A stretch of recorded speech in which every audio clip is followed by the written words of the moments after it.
네, 건강한 삶을 위한 우리 집 주치 TBC 클리닉 건강 365입니다.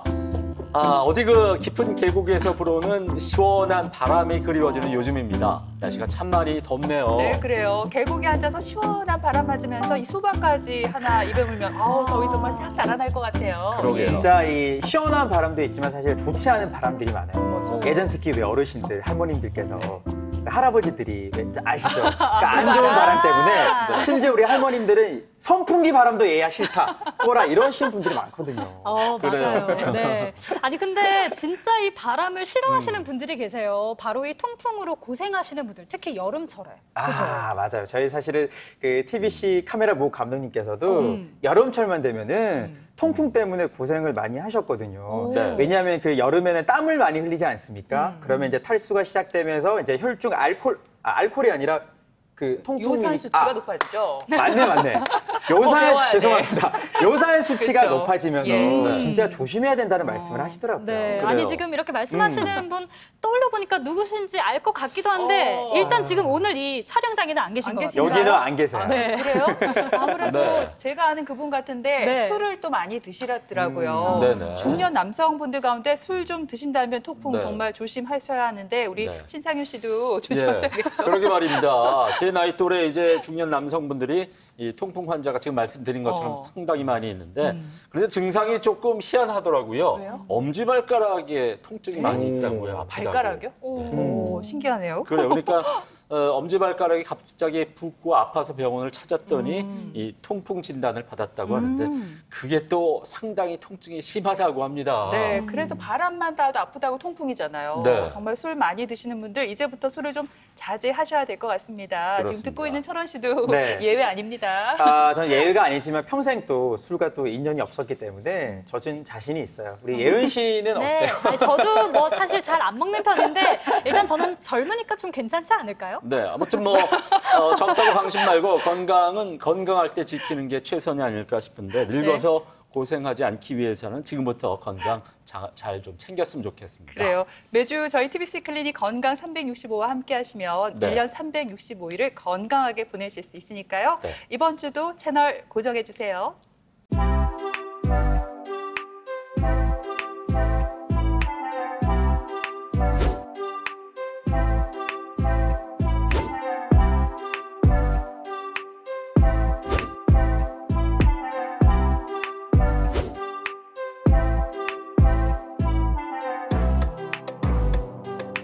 네, 오늘 건강한 정보와 질병에 관한 통쾌한 해답 알려주실 건강 주치의를 이 자리에 모셨습니다. 동산병원 정형외과 전문의 이시욱 교수 나오셨습니다. 네, 안녕하세요, 교수님. 반갑습니다. 네, 안녕하세요. 네. 교수님 요즘 날이 무척 덥잖아요. 네. 혹시 진료하실 때 더위 때문에 고생은 안 하시나요? 뭐 진료실에만 있다 보니까 뭐 더운지는 잘 모르겠습니다. 근데 환자분들 확실히 반팔이랑 반바지가 짧아지시긴 하시더라고요. 그래요. 주말에 나가보니까 진짜 덥긴 덥더라고요. 진짜 더워하시는 표정 같아요. 예, 그래요. 그 이시욱 교수께서는 우리나라의 이제 발 전문가신데 저는 그 족부족 관절학회라는 게 있는 줄은 몰랐습니다. 그러니까 우리 교수님께서 발에 관한 국내 최고 권위의 전문가다 이렇게 말씀을 드려도 될까요? 과찬의 말씀이십니다. 네, 여기 계신 분들은 아나운서 분들이랑 방송인들이라서 다 괜찮으시지만 족부, 족관절학회는 발음을 잘 하셔야 됩니다. 네. 저는 끊어 읽기도 어떻게 해야 될지 모르겠어요. 네, 그냥 뭐 말 그대로 족부와 발목까지 보는 그런 정형외과 영역입니다. 네. 그렇군요. 그 발 전문가라고 하시니까 제가 또 한 가지 궁금한 게요.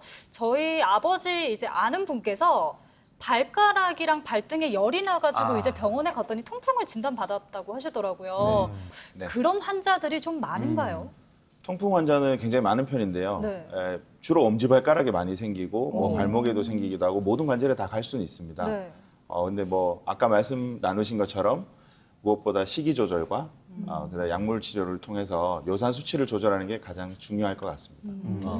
저는 오늘 저희 방송에 이시욱 교수님께서 나오신다 해서 제가 네. 또 누굽니까? 또 사전 알림이잖아요. 제가 찾아봤더니 우리 교수님께서 좀 신문 기사에 의하면 AI를 활용한 근골격계 이제 환자들을 또 좀 치료하는 역할을 하신다고 네. 센터장님이시라고 하던데요.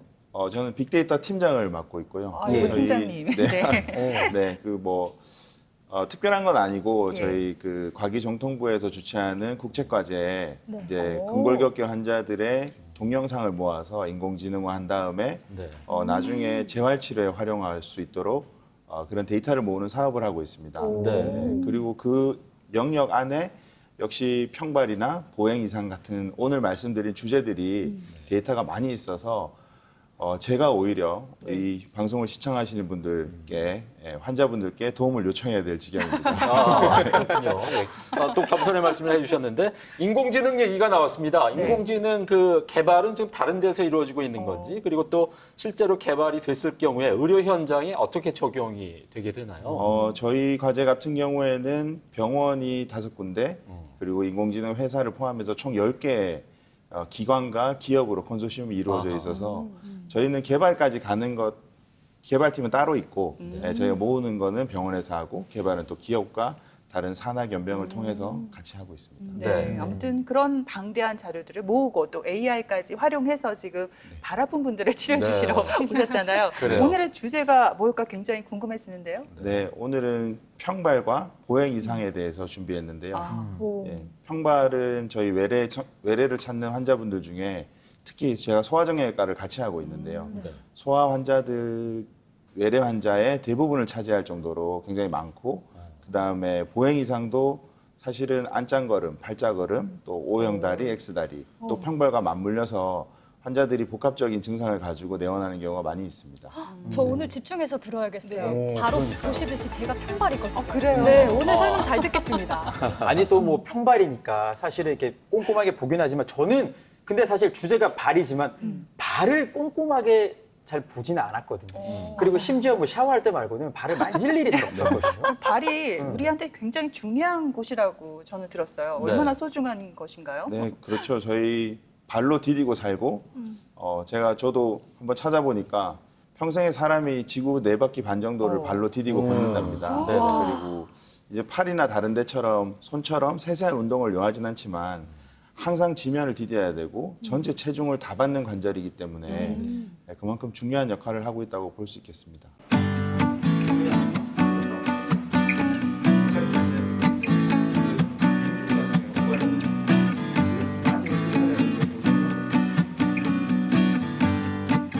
걸을 때 보면 다리가 좀 이렇게 휘어 있는 게 뒤에서 보면 더 확연하게 보이죠. O형 다리라고 하는 내반슬이 와 있어서 그런 겁니다. 여러분은 아이의 걸음걸이를 자세히 관찰해 본 적 있으신가요? 아이의 걸음걸이만 봐도 외과적 문제가 있는지 혹은 질병이 있는지 알 수 있다는데요. 한 의료기관 연구에 따르면 우리나라 초중학생들의 경우 발 모양으로 인해 하체 변형이 발생할 확률이 가장 높다고 합니다. 게다가 흔히 오다리라고 부르기도 하는 O자형으로 휜 다리는 서양인보다는 우리나라 사람에게 많은데요. 다리가 휘어있는 O자나 안짱다리는 전신 건강에 많은 영향을 미치기 때문에 하루빨리 전문의에게 정확한 진단과 치료를 받아야 합니다. 발에 문제가 생기면 똑바로 걸으려 해도 발의 균형이 맞지 않아 잘못된 모습으로 걷게 되는데요. 이로 인해 신체 중심이 흐트러져 결국 부상 위험이 높아지고 다양한 근골격계 질환이 나타날 수 있습니다. 튼튼하고 건강한 성장을 위한 필수 조건. 우리 아이의 발과 다리를 지켜주세요. 저도 6살 아들이 있거든요. 오. 근데 태어났을 때 손가락 개수 몇 개인지, 사실은 발가락 개수 몇 개인지 확인만 했지 우리 아이가 뭐 다리가 휘었는지, 뭐 발은 괜찮은지, 뭐 다리 길이가 다른지는 사실은 눈여겨보지 않았는데 그렇죠. 이런 네. 것들이 참 중요하다는 말씀이시죠? 그렇죠. 저희 우리 얼굴이 다 다르고 키가 다르듯이 발도 모양이 조금씩 다 다르고 또 걷는 습관도 사람마다 조금씩 다르고요. 특히 뭐 일본 같은 경우에는 꿇어앉는 습관이 많아서 O형 다리가 아니라 안짱걸음이 좀 많은 편이고 우리 또 동양권에서는 대부분 좌식 생활 많이 하지 않습니까? 네. 그래서 앉아서 지내다 보니 또 O형 다리가 서양보다 훨씬 많은 편이고 그렇게 조금 차이가 인종별로 또 세대별로 또 환경에 따라서 많이 있는 것 같습니다. 그럼 혹시 이걸 어릴 때 제대로 좀 살펴보지 않고 방치하게 된다면 혹시나 아이가 성장할 때 좀 문제가 되기도 하나요? 네, 성장과 직접적인 연관이 있는 게 사실 보행인데요. 저희가 1살 정도부터 요즘 걷기 시작해서 계속 평생을 걸어야 되는데 저희가 보는 O형 다리와 X다리, 그러니까 앞에서 봤을 때죠. 네. 그다음에 위에서 봤을 때 안짱걸음과 팔자걸음, 그다음에 발의 아치를 결정해주는 평발, 요족 이렇게 나눠서 보는데 태어나면서부터 이게 천천히 변하는 과정이 굉장히 중요합니다. 네. 그래서 처음에 그걸 잘 모르게 되면 아이가 지금 O형 다리라고 급하게 오셨는데 네. 실제로 보면 원래 O형 다리 기간에 있어서 그런 경우도 있고 또 X다리라고 오셨는데 원래 X다리 기간이라서 그런 경우도 있어서 그 생리적 변화들을 잘 좀 이해하시는 게 좋을 것 같습니다. 네.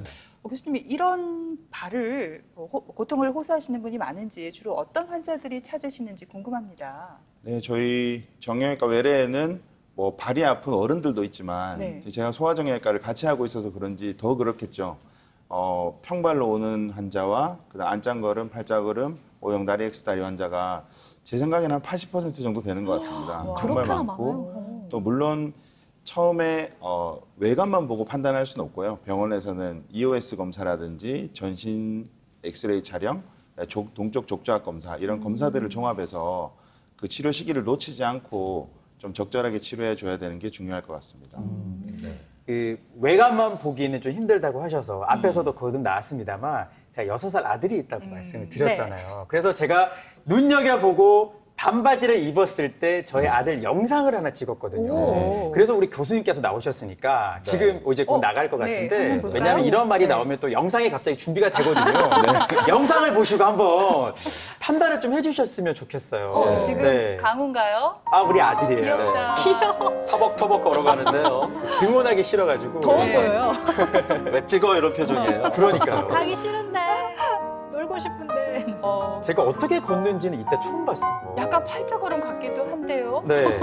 아니 영상을 이렇게 보셨잖아요. 네. 좀 어떠십니까? 어떻습니까? 괜찮아요. 되게 잘 맞추시는데요. 제가요? 약간 팔자걸음이 있고 오. 네, 근데 그 다리가 휘었는지 일자인지 뭐 이런 거를 보려면 사실은 무릎까지를 보여줘야 되는데 지금 무릎이 가려져 있어서 잘 안 보이긴 하지만 뭐 특별한 이상은 없어 보입니다. 아, 그래요? 그렇군요. 그래서 혹시나 싶어서 제가 또 가지고 온 게 있어요. 뭐죠? 뭐냐면 준비성이 철저하세요. 저 여기 넣어놨습니다. 왜냐 이거 보관하려고 6살 우리 가슴에 발을 한번 찍어왔거든요.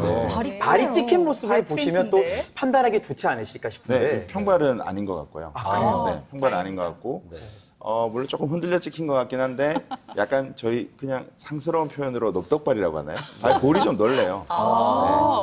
어떻게 하셨어요? 이 볼이 좀 넓습니다. 그렇구나. 그래요. 그래도 신발 일단- 좀 큰 거 신어야 될 것 같은데요. 아, 그래요. 근데 일단 이상은 없다는 말씀이시죠? 다행이네요. 네. 다행입니다, 오, 진짜. 신기하다. 그래. 아니, 근데 사실 걸음걸이는 앞발을 닿는다고 하던데, 아까 영상을 봐도 그렇고 어쩜 이렇게 철원 씨랑 느낌이 맞아요, 비슷한지 맞아요. 모르겠어요. 근데 이게 진짜 유전이 맞는지가 궁금해요. 발도 저희가- 유전이에요? 유전이라고 하면 너무 병 같지 않아요. 네, 유전병. 그래서 약간 가족력이 있습니다. 가족력. 특히 평발은 부모님 영향을 많이 받고요. 네, O형 다리, X다리는 조금 덜한 것 같습니다. 평발은 영향을 많이 받습니다. 네, 예. 그래요. 자, 오늘 이렇게 어른들보다는 우리 아이들의 발과 보행 이상을 집중적으로 살펴보게 될 텐데 소아 정형외과 진료를 따로 이렇게 할 만큼 어릴 때 집중해서 치료를 받아야 되는 질환들이 많이 있다는 얘기죠. 네, 맞습니다. 여자애들은 14살까지, 그다음 남자애들은 16살까지가 저희가 보는 영역인데요. 네. 뭐 각종 저희가 생각하기 싫은 암이나 종양들도 있고 그다음에 그 외에도 평발 환자가 물론 제일 많습니다. 평발 환자와 이런 보행 이상 환자들이 제일 많고 그 외에도 각종 이름 모르는 질병들이 많이 있어서 오늘 말씀드릴 이 질환들 중에 몇 가지의 그런 저희가 엑스레이를 보고 꼭 감별해야 되는 중요한 질환들을 감별을 하기 위해서 병원에서 보고 있는 거고요. 실제로는 대다수는 이렇게 보행 이상이나 평발 같은 그냥 관찰만 하면 되는 질환들이 많긴 합니다. 네, 그렇군요. 아까 말씀하실 때 들어보니까 뭐 O자다리, X다리 이렇게 말씀해 주셨잖아요. 우리가 네. 어려운 말로 내반슬, 외반슬 이렇게 하는 게 맞죠? 네, 맞습니다. 이게 어떤 다리를 말하는 거예요, 구체적으로? 네. 네, 저 슬라이드를 잠깐 보시면 예. 생후 처음에 태어나면 다 이렇게 O형 다리입니다. O형 다리라고 하는 것은 전체 고관절과 슬관절, 족관절, 발목까지 연결했을 때 저 일직선의 체중의 선이 무릎이 체중의 선보다 바깥쪽에 있으면 내반슬, O형 다리라고 얘기하고요. 무릎이 안쪽으로 들어오면 이제 X다리라고 얘기를 합니다. 그리고 이 과정은 한 6개월에서 1년 6개월, 2년까지 지나게 되면 일자가 되고요. 처음에 O형 다리로 태어났다가 일자가 되고 3, 4세까지 X다리 기간을 거쳐서 6세가 되면 이제 정상적인 일자나 약간 X다리 형태로 남는 게 가장 좋은 다리입니다.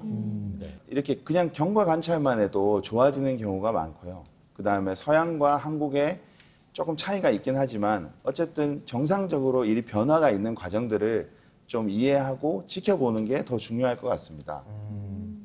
사실 저도 아들을 둔 아빠기 때문에 걱정이 많이 돼요. 왜냐하면 여기저기서 굉장히 많이 듣거든요. 의학 지식들을. 네. 물론 잘못된 것도 많은 것 같아요. 그러니까 한 예로 이런 게 있어요.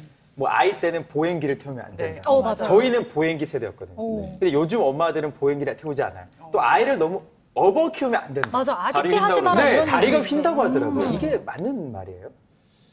일단 업어 키우는 거는 저는 소아정형외과 의사로는 찬성합니다. 오. 네, 근데 다리가 그래요? 조금 휠 것 같긴 합니다. 왜냐하면 계속 그런 힘을 주기 때문에. 네. 근데 이제 업어 키워서 고관절을 외전시키는 자세가 네. 저희가 더 무서운 질환인 발달성 고관절 이형성증을 예방하는 되게 좋은 자세거든요. 그렇구나. 네, 그런 장단이 있고 네. 근데 보행기는 저도 사실 아이를 낳아보니까 타는 걸 좋아하더라고요. 그렇죠. 네. 네, 근데 왜 이게 나쁠까 하고 의학적으로 찾아보니 이제 너무 그러니까 걷지 못하는 나이에 하중을 주는 것은 네. 무릎이 O형 다리를 더 지속하게 하는 원인이 될 수 있어서 보행기는 조금 피하는 게 좋을 것 같습니다.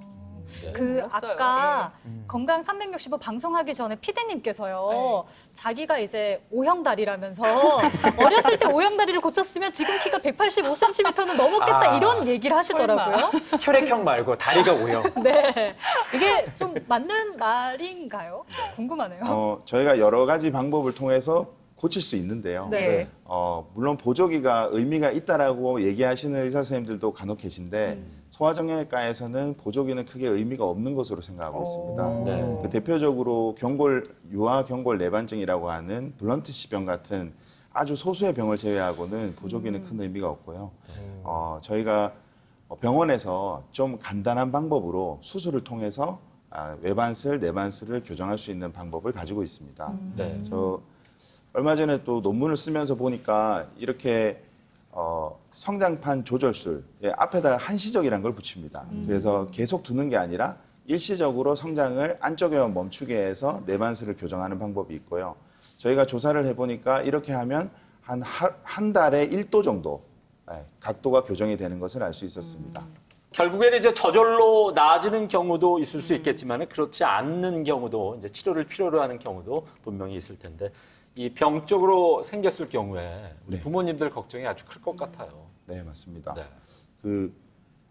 좀 무서운 병이지만 아까 잠깐 말씀드린 유아경골 내전증 같은 경우에는 꼭 수술을 해줘야 되는 병이고 일찍 발견해서 2살 전에 수술을 해야지 효과가 좋기 때문에 그런 병들은 꼭 병원을 내원하셔서 초기에 너무 애가 심하다고 생각되면 한번 검사를 맡아보는 게 좋을 것 같습니다.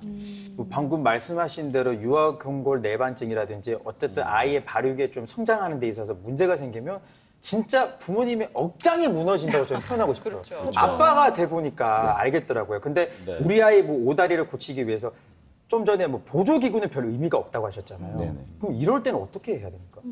그러니까 일단 생리적 변화를 잘 아는 게 중요한데요. 6살까지는 무조건 기다려야 됩니다. 왜냐하면 6살까지는 계속 변하는 시기인데 그 시기에 뭐 어떤 치료를 섣불리 했다가 그게 좋아져서 제대로 그냥 그대로 좋아지는 건지 보조기 때문에 좋아지는 건지 헷갈리게 만들긴 합니다. 네. 근데 6살이 지나고 나면 보조기보다는 조금 더 지켜보다가 남자애들 같으면 12살에서 14살 정도, 여자애들 같으면 10살에서 12살 사이에 성장판 조절술을 통해서 다리를 곧게 만들 수 있습니다. 네. 일단 10살까지는 좀 지켜봐라. 네. 꾸준하게 추적 관찰을 해봐라. 이렇게 말씀해 주셨습니다. 네. 이제 문제가 있으면 고쳐야 되잖아요. 여러 가지 방법을 또 많이 이용하실 텐데 아이들의 경우 보조기를 또 착용하는 경우도 있잖아요. 네. 이럴 때 부작용은 없을까요?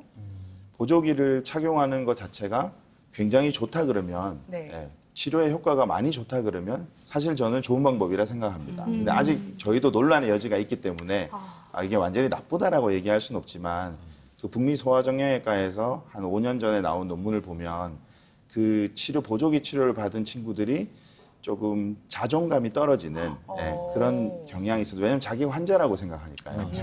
그래서 오히려 그런 치료보다는 너무 어릴 때는 좀 지켜보든지 아니면 꿇어앉는 자세나 혹은 엎드려 자는 자세를 좀 방지해줘서 안짱다리나 오형다리를 예방해주는 게 오히려 더 좋을 것 같습니다. 아, 오히려 엎드려 자면 안 좋은 네, 거예요? 엎드려 자면 안짱거림이 더 올 수 있습니다. 오늘 진짜 여러 가지 배워가네요. 진짜 이거는 제가 뭐 어디 뭐 내땡땡에서도 알 수 없는 정보. 검색하지 못했던 정보거든요. 네. 그러니까요. 아니 그러면 그 앞에서 이제 여러 가지 이야기 해주셨으니까 저는 평발이 참 궁금해요. 왜냐하면 이 평발을 과연 질병으로 봐야 될 것인지 이걸 어떻게 봐야 됩니까?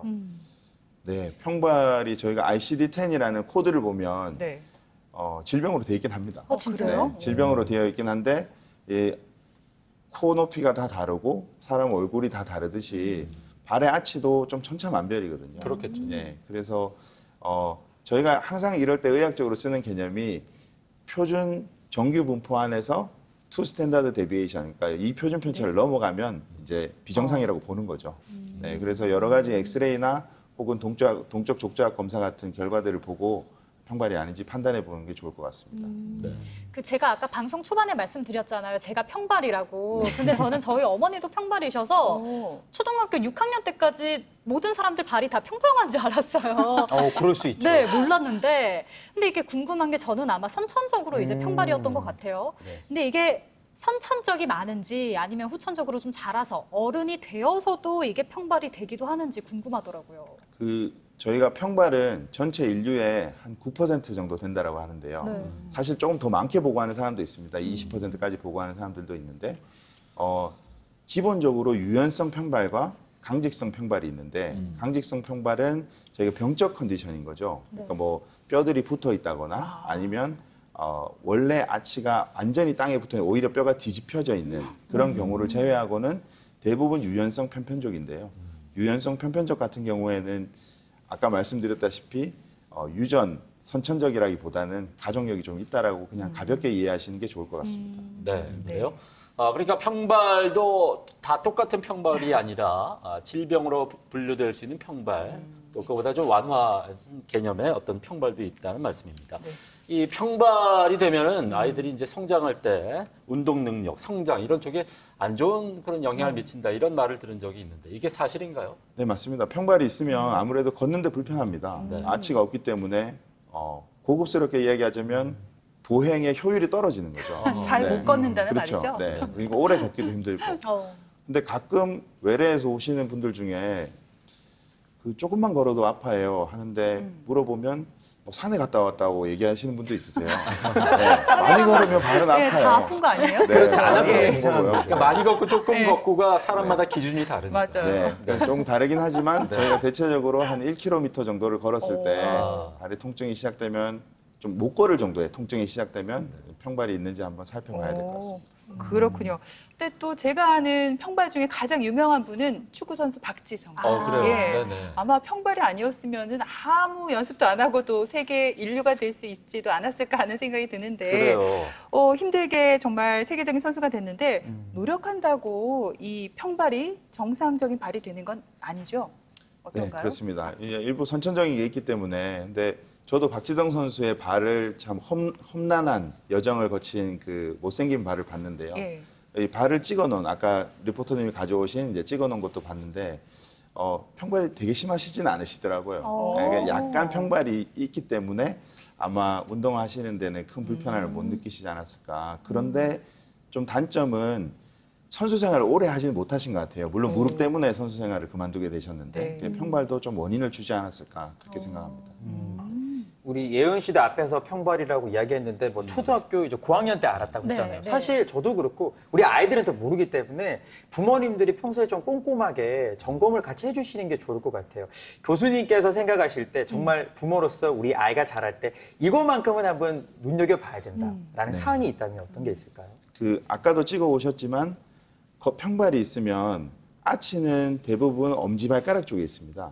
그래서 뒤에서 보면 뒤축이 자꾸 밖으로 가는 것처럼 보이고 그래서 팔자걸음이랑 헷갈리기도 하고 또 신발을 신으면 안쪽이 자꾸 닳습니다. 그래서 신발 안쪽이 너무 닳거나 뒤에서 봤을 때 뒤축이 자꾸 밖으로 가는 것처럼 보이면 한번 진찰을 받아보는 게 좋을 것 같습니다. 네. 그리고 아까 제가 질문을 2개 드렸어요. 네. 평발이 정상발이 될 수 있는지 이것도 아, 궁금한데 이게 엄마가 평발은 좀 정상이 될 수 노력하면 없습니다. 아, 될 수 그래요? 없는데 그래요? 이것도 저희가 이제 저는 소아정형외과 수술하는 의사다 보니 네네. 자꾸 저 사람이 수술만 권유한다라고 생각할 수도 있는데 네. 간단한 수술로 평발에서 벗어나게 할 수도 있습니다. 근데 제가 말씀드리고 싶은 것은 수술을 하든 보조기 치료를 하든 깔창을 하든 제일 중요한 것은 아이의 통증입니다. 예, 통증이 없는 아이에게는 그런 걸 할 필요가 없습니다. 근데 일상생활이 불편할 정도로 통증을 느끼면 보조기 치료도 좋고 깔창도 좋고 또 어떻게 보면 수술적 치료도 한번 고려해 볼 수 있지 않을까 그렇게 생각하고 있습니다. 그 방금 깔창 얘기를 하셨는데 저도 이제 평발이다 보니까 그 교정되는 깔창을 깔면 좋다고 해서 맞췄었거든요. 나름 돈을 좀 주고. 근데 이게 사람이 신발을 계속 안 깔게 되잖아요. 귀찮아가지고 그 집에 그냥 모셔두고 있는데 교정이 어느 정도 좀 효과가 있기는 한 건지 궁금해요. 저는 지금 병원에서 네. 저런 동적 족저압 검사를 통해서 3D 프린팅 인소를 맞춰주고 있는데요. 이렇게 맞추고 난 뒤에 전후로 깔창을 하고 난 뒤에 조사를 해봤습니다. 네. 복잡한 표가 있는데 중요한 건 엑스레이 사진이나 모든 것에서 큰 변화는 없었습니다. 근데 유의미한 변화는 없었지만 깔창을 하는 게 유아기 때, 청소년기까지 소아에서는 조금 좋아지긴 했습니다. 예, 조금 좋아. 근데 대신에 유의미한 차이는 없었고요. 안 한 그룹과. 그리고 비교해봤을 때 한 가지 차이가 있었던 거는 깔창을 해준 그룹이 오히려 행복 지수가 좀 높았습니다. 그래요. 자존감이 올라가서 그런 거예요. 모르겠어요. 그냥 치료받고 있다는 느낌이 있어서 그런지 덜 아파서 그런지 그래요. 그런 건 있는 것 같습니다. 우리 예은 씨는 그 네. 깔창을 계속 앞으로 까시는 네. 거예요. 그럼 네. 지금도 행복한데 더 행복해지네요. 자존감 높아질 수 있어요. 그러면 다행이죠. 아니 지금 뭐 질문이 나왔으니까 저도 궁금한 게 또 제가 들은 게 정말 많아요. O형 다리를 네. 그냥 방치하면 퇴행성 관절염으로 발전할 수 있다. 그러니까 저는 아니라고 했거든요. 맞습니다. 네. 틀렸다는 네. 말씀이시죠? O형 다리 자체가 퇴행성 무릎 관절염의 많은 원인이 됩니다. 네. 그래서 사실은 서양 사람보다 동양 사람들이 O형 다리가 조금 더 많기 때문에 무릎 슬관절, 인공관절 치환술을 더 많이 하시는 것 같기도 해요. 네. 또 한간에 이제 들리는 얘기로는 이 뚱뚱하면 이 비만이면은 평발이 된다. 뭐 이런 얘기도 있던데 이거는 뭐 맞는 얘기인가요? 발에 살이 쪄서 그렇게 보이는 게 아니라 아주 간단한. 평발 환자가 뚱뚱하라는 법도 없고 비만이 있다고 해서 평발이 생기는 건 아닌 것 같습니다. 예, 그래요. 그거는 정말 편견입니다. 제가 네, 어디서 들었죠 아닙니다. 그거 쓸데없이. 그렇군요. 알겠습니다. 사실 평발의 60%가 소아 청소년 환자라고 합니다. 네. 그만큼 예방을 위해서는 우리 부모님께서 우리 네. 아이의 발을 좀 관심을 가지고 잘 지켜보실 필요가 있을 것 같아요. 네, 오늘 그 부모님들에게 아주 좋은 유익한 시간이 됐던 것 같은데 네. 자칫 우리가 놓치기 쉬운 건강 정보와 치료 예방법 알려주신 이시욱 교수님이었습니다. 네, 오늘 좋은 오늘 말씀 고맙습니다. 감사드립니다. 감사합니다. 고맙습니다.